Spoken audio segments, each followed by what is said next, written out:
Hello, I'm Ruth from Beltane Gifts, and today I'm going to be showing you how to use this rope and this wool to make 3D forms or coasters.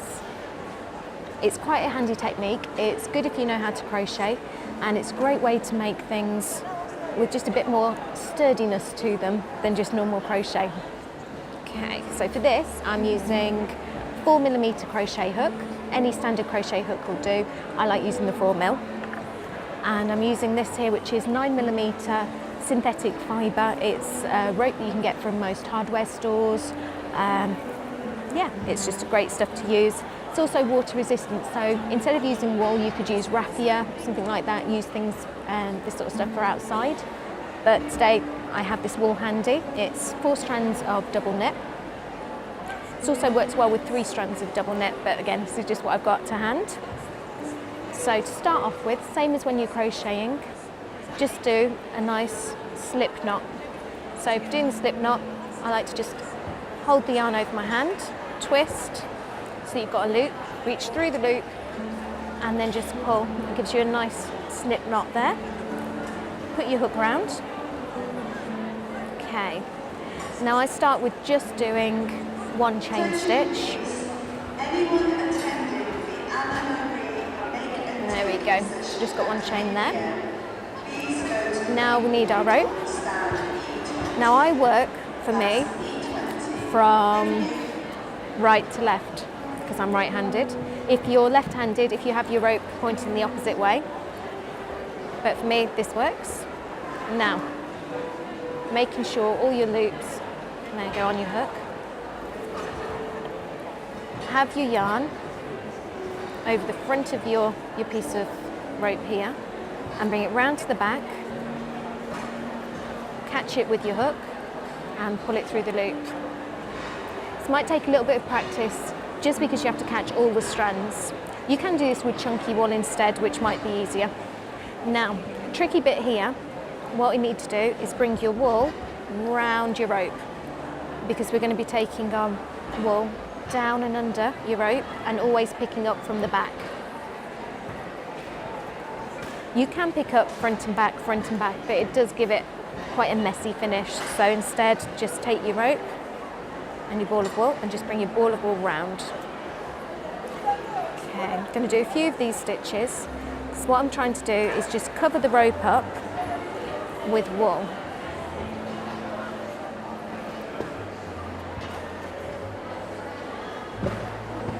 Don't worry, when you're actually making the circular section of your crochet, you won't need to keep moving your ball of wool around. It's just for this part here.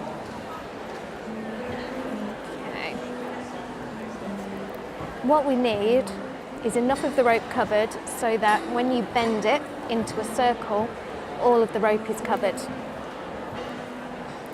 bring that round.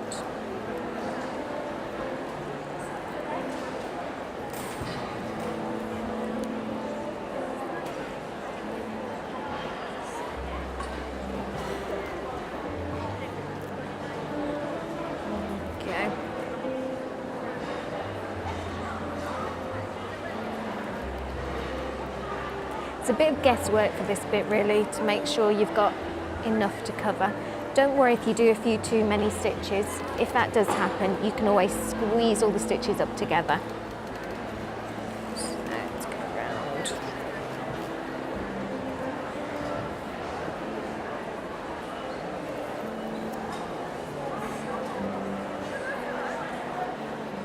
Okay. Now I think this should be about enough for now.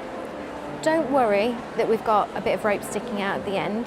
So what we can do is very carefully, because you don't want to pull it off the end, just slowly, just ease it up towards the end there. Okay. Now, bend your rope. This is the tricky bit. And try and create a little spiral in the middle, because what we want is enough stitches so that we can bend this all the way around and just go into this first stitch here. So I think we need to do just a couple more.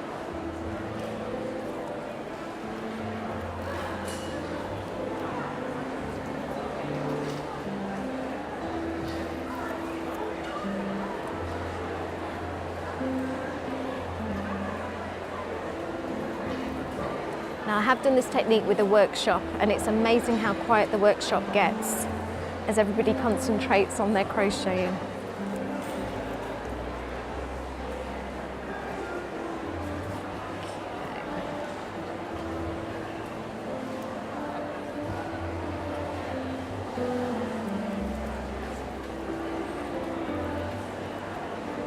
Right, going to give this a go.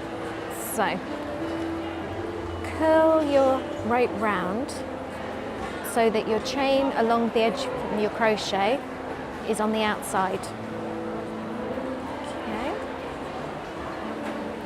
Now,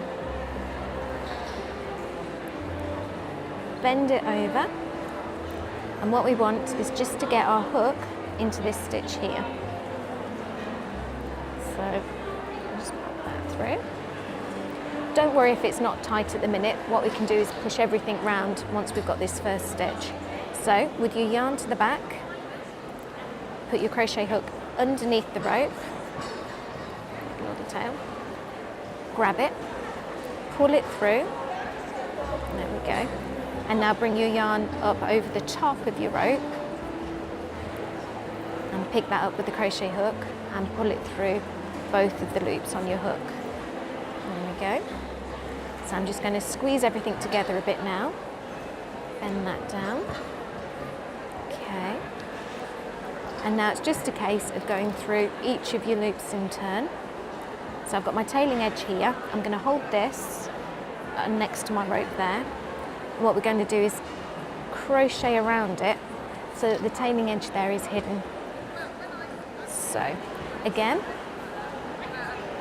bring your yarn over the top of your rope. Oops. Bring it through so that you've got 2 loops on your crochet hook. Bring your yarn back up and over your crochet hook. So you'll notice the ball isn't moving for this. Okay, and just keep repeating. Now this is very similar to when you're crocheting a rug. With the rug though, what you would do is you would do 2 stitches into the same hole to expand so that you've got more stitches, so to add stitches. With this, instead of doing it every, say, 2 stitches or more, what you would do is you'll check and see how much blue is showing through from your rope, because we want to cover that rope entirely. So if you feel like there's quite a lot of rope showing, add another stitch. Okay, so I'm just going through that next there. And you notice that I'm not going underneath the rope with the wool. Instead, with the wool, I'm going over the top each way.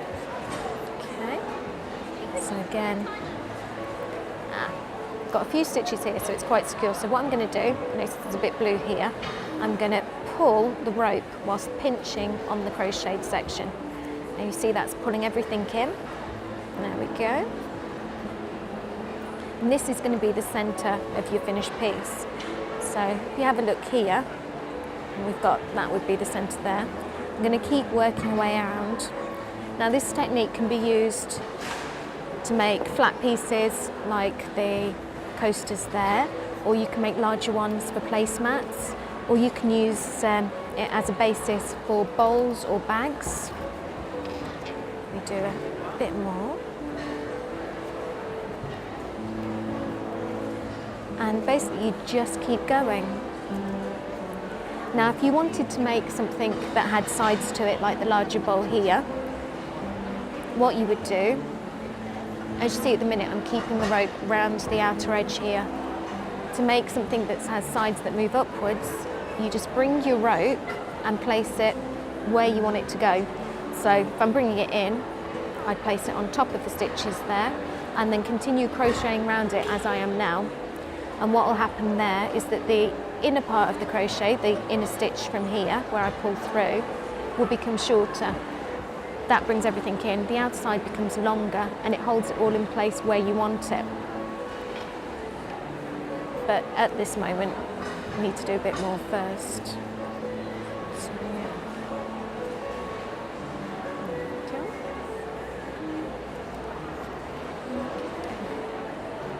when you've finished and you're ready to stop, if you've still got more rope left, like I have here, what you would do is just with your scissors, cut just away from where you're crocheting So you have to decide before you're ready to stop. Cut through your rope, and if you use a lighter, you can actually melt through the fibre here because it's made of plastic. It seals the end and stops it from fraying. What you would do then is just crochet over the top of what you've been doing, just so that all of your rope's hidden, and make sure your edges are tucked in. And that is basically how you crochet round rope to create 3D forms. Okay. There we go. Thank you for watching.